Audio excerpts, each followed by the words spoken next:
आज same calendar देखेंगे कि सेम कैलेंडर कब आता है। जैसे 2004 का जो कैलेंडर है सेम वैसा ही कैलेंडर कब आएगा, आज इस पर देखते हैं, इसका कॉन्सेप्ट समझते हैं। यदि वर्ष में 4 से भाग देने पर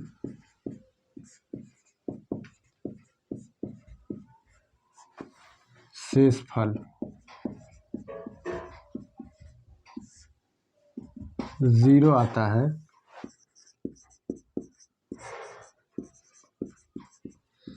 तो दिए हुए वर्ष में 28 जुड़ने पर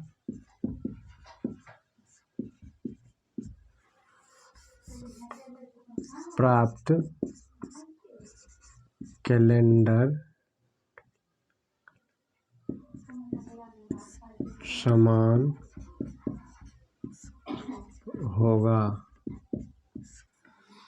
कहने का तात्पर्य ये हुआ कि अगर वर्ष दिया हुआ है और उसमें 4 से भाग देते हैं, उस वर्ष में 4 से भाग देते हैं तो शेषफल यदि 0 आ जाता है तो उसमें 28 जोड़ने पर, उस वर्ष में 28 जोड़ने पर जो प्राप्त अगला कैलेंडर होगा वो समान होगा। अब दूसरा कॉन्सेप्ट देखते हैं। यदि वर्ष में 4 से भाग देने पर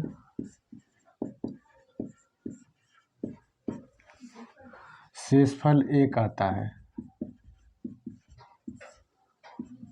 1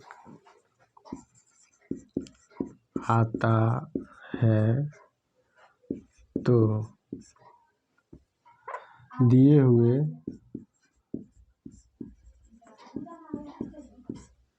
वर्ष में 6 जोड़ने पर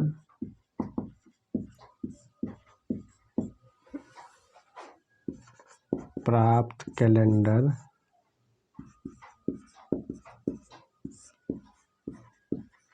समान होगा। कहने का तात्पर्य ये हुआ कि दिए हुए वर्ष में 4 से भाग देने पर भागफल अगर 1 आता है तो उसमें 6 जोड़ने पर अगला जो कैलेंडर प्राप्त होगा वो दोनों समान होगा।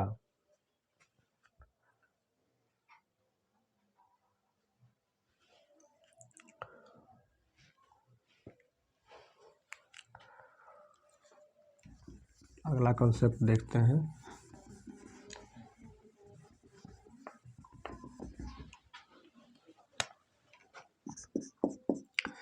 यदि वर्ष में 4 से भाग देने पर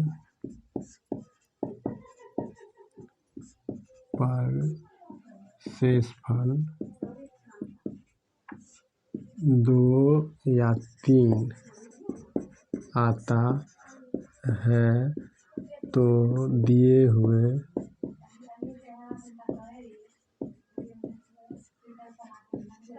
वर्ष में 11 जोड़ने पर प्राप्त कैलेंडर समान